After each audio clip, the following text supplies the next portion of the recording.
এই মাসের গুরুত্ব, এই মাসের তাৎপর্য, এই মাসের মর্যাদা মাসের কারণে না কোরআনের কারণে? আমি মনে হয় বোঝাতে পারিনি। আবার এই মাসটার যে গুরুত্ব, এই মাসের যে তাৎপর্য, মাসের যে এত সওয়াব, এত রহমার বৃষ্টি আসমান থেকে ঝরে পড়ছে অঝোর ধারায়, এইটা কি মাসের কারণে না কোরআনের কারণে? কোরআনের কারণে। যদি আয়াত এভাবে নাজিল হতো, শাহরু শাবান আল্লাযী উনজিলা ফীহিল কোরআন, তাহলে রমজানের গুরুত্ব হতো না, গুরুত্ব চলে যেত শাবানের।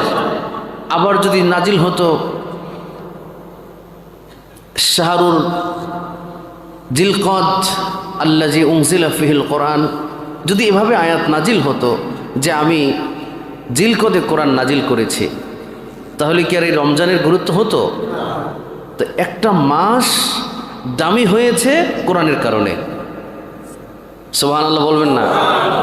তাহলে মূলত মাসের কোনো দাম নেই, দাম হচ্ছে কোরআনের।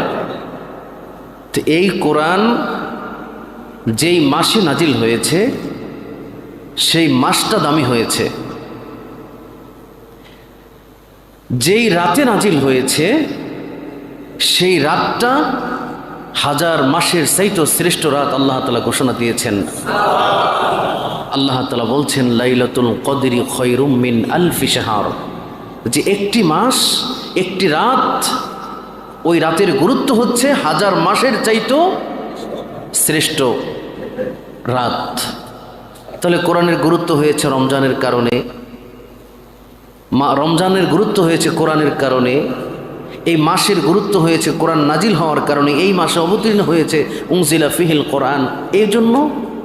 আবার যেই রাতে নাজিল হয়েছে সেই রাতটা দামি হয়েছে। নবী করিম সাল্লাল্লাহু আলাইহি ওয়াসাল্লামের কাছে যখন কোরআন অবতীর্ণ হয়েছে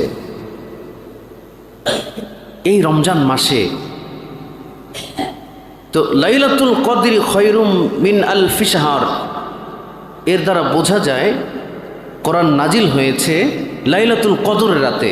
তো লাইলাতুল কদর হলো কোন মাসে? রমজান মাসে।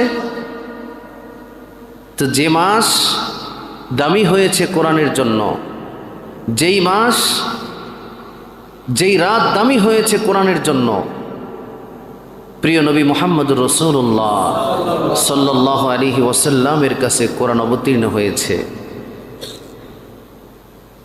কোরআন যিনি বহন করেছেন, বার্তাবাহক, মেসেঞ্জার অফ আল্লাহ